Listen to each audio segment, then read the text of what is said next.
안녕하세요. 볼만찬 기자들입니다. 다시 뭉쳤습니다. 크로스. 볼만한 기자들에서 볼만찬이 됐습니다. 네, 제가 완전체로 다시 한번 진행하도록 하겠습니다. 네. 제가 거제랑 통영 다녀왔어요. 네.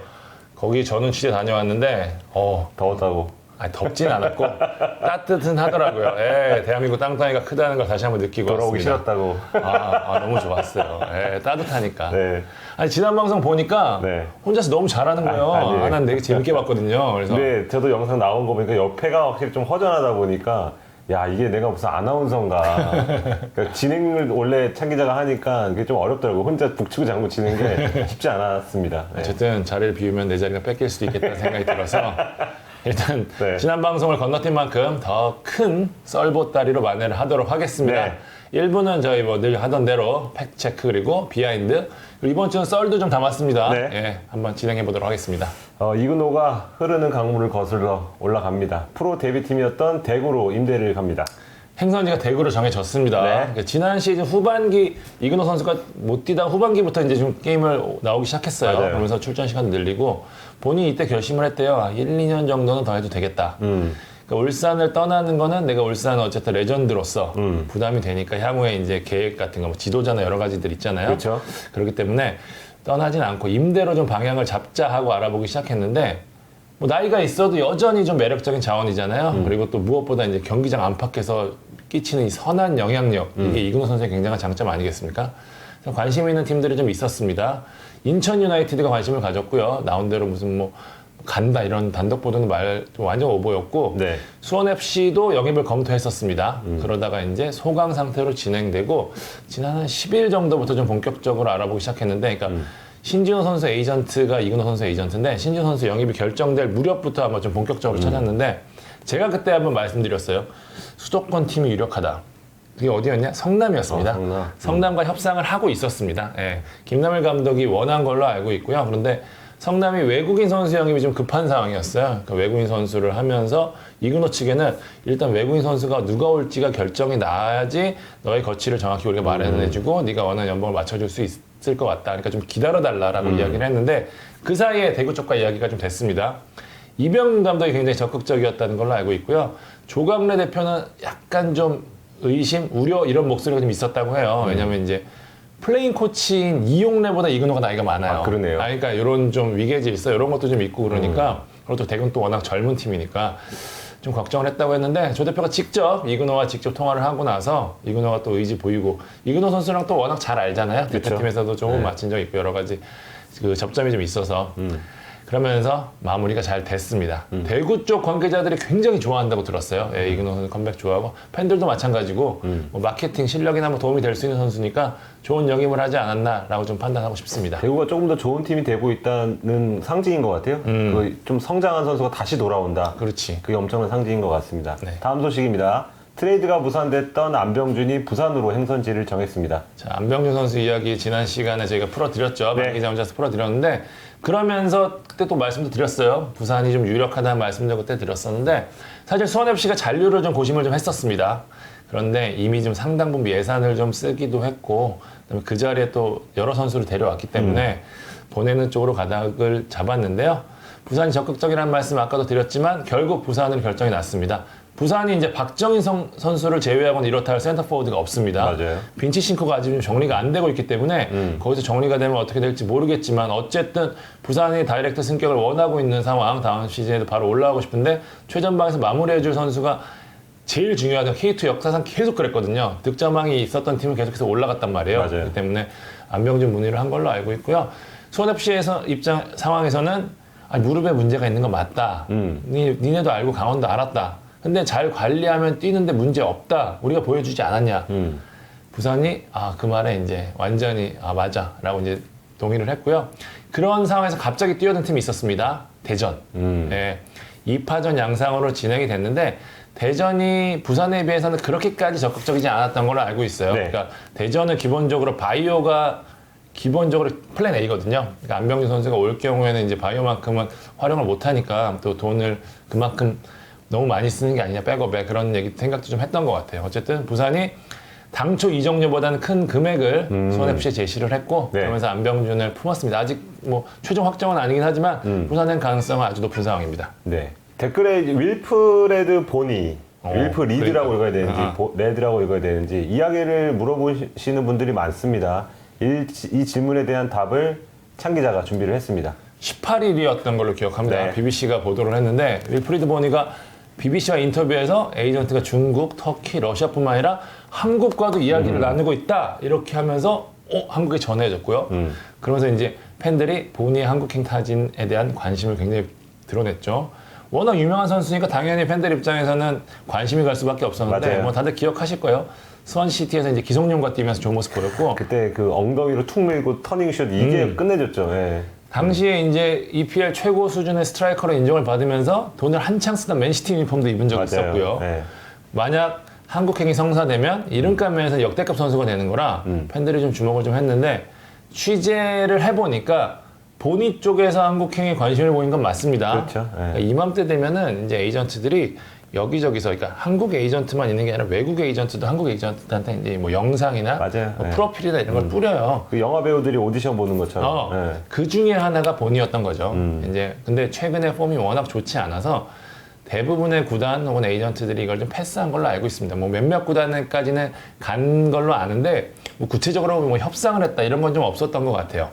재밌는 게 제가 이 보니 선수를 취재하다가 이번에 한국에 프로필을 보낸 선수 중에 눈에 띄는 선수가 한 명이 더 있어서 좀 말씀드릴게요. 과거 제2의 메시라 불렸던 보얀 크르키치 또 있었다고 합니다. 네. 뭐 바르셀로나 뭐 이 연령 그 메시 밑에 연령대에서는 뭐 메시의 득점 기록을 깨기도 했다고 그렇죠. 막 유스팀에서 깼죠. 예, 했고 뭐 아약스 뭐 스토크에서 뛰고 그랬었는데요. 네.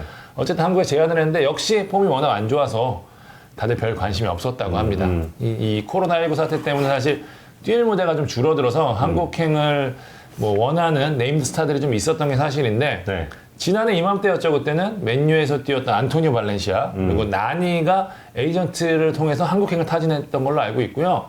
그러니까 중요한 게 이거예요. 그러니까 이름값은 뭐 대단하죠.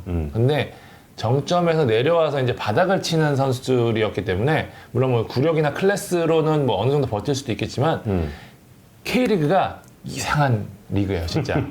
그러니까 정말 빡센 외인들한테는 특히 빡센 리그. 그러니까 폼이 떨어진 그걸로는 버틸 수 없는 리그예요. 워낙 왜냐면 국내 선수들이 수준이 높고 타이트하고 물론 뭐 J리그나 슈퍼리그, 중국 슈퍼리그에서는 그렇게 해서 버티는 선수가 가끔 있기도 한데 K리그에서는 유독 그게 힘들어요. 예, 그렇기 때문에 외국인 선수 찾기가 참 힘든데 어쨌든 뭐 이 이름값 있는 선수들이 왔으면 관심을 얻었겠지만 맞아요. 예, K리그를 뭐 정복하고 씹어먹을 수준은 아니다. 그러니까 지도자들의 마음을 얻지는 못했습니다.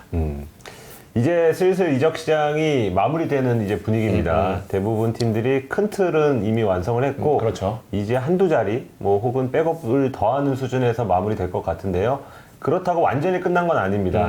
아직 팬들의 이목을 끌 대여의 움직임이 포착되고 있습니다. 저희가 지금 3명을 골라놨죠. 지금 빅3라고 지금 정해놓을 것 같은데 네. 예, 3명을 지금 정했습니다. 먼저 한순기부터 살펴보겠습니다. 한승규 선수가 서울 임대를 마치고 전북으로 돌아갔습니다. 네, 전북에서 사실 입지가 좀 애매해요. 예, 그 자리에 워낙 좋은 선수도 많고 한승규 선수는 모라이스 전임 감독의 픽으로 영입된 선수거든요. 그래서 복귀는 했지만 계속해서 타팀 이적을 좀 염두에 두고 있었는데 당초 한승규 선수가 가장 원했던 팀은 어디냐? 서울이었습니다. 아, 작년에 워낙 좋았으니까. 네. 근데 서울이 감독 선임 늦어지고 선임된 박진석 감독도 약간 미온적이었다고 해요. 그래서 한승규 영입에서 발을 뺐는데 그러면서 올인한 게 그 자리에 팔로세비치. 근데 이제 뭐 팔로세비치 상황이 좀 어려워지다 보니까 플랜 B로 만약에 팔로세비치가 안 되면 한승규를 하겠다라고 준비를 해놨는데 팔로세비치 영입에 성공이 됐죠. 그러면서 한승규의 서울행 가능성이 닫혀버렸는데 그 다음 이야기된 게 수원FC였습니다. 김도균 감독이 한 언론사와 인터뷰에서 깜짝 놀랄 만한 추가 국내 선수 영입이 있을 수도 있다라는 이야기를 맞아요. 했는데 그게 한승규였습니다. 그러니까 한승규 측에서 먼저 수원FC 쪽에다가 좀 러브콜을 한 걸로 알고 있는데요. 오, 네. 예, 협상이 진행이 되는데 결과적으로는 안 될 것 같습니다. 예, 전북이 워낙 높은 이적료를 고수하고 있습니다. 제가 금액을 직접적으로 말씀드리기는 그렇지만 전북이 현 대표 체제 하에서는 이전처럼 뭐 공짜로 보내거나 뭐 이렇게 풀어주는 거에 대해서 굉장히 미온적이에요. 맞아요.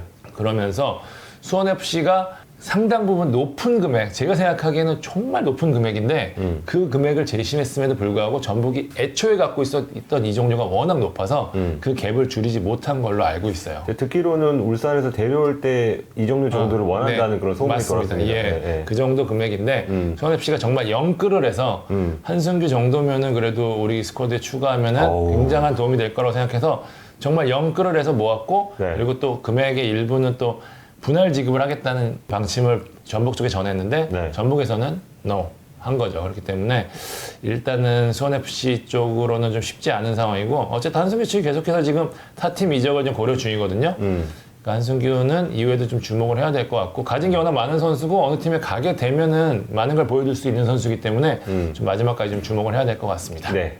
자, 조재환 선수 저희가 지난번 강원썰 얘기하면서 조재환 떠날 수 있어? 이렇게 생각하시는 팬들 되게 많더라고요. 네. 남은 이적 시장 지금 약간의 이제 큰 변화가 찾아왔다고 들었습니다. 네, 일단 K리그에서 윙어가 정말 중요합니다. 그렇죠. 네, 빠른 윙어 그리고 기술 있고 득점력까지 갖춘 윙어의 평가가 굉장히 좋은데 우승을 노린 팀들은 의뢰 정상급 윙어 찾잖아요. 실제로 울산은 지금 국대 윙어 이동준을 품었고요. 강원은 김대원을 이제 영입을 했습니다.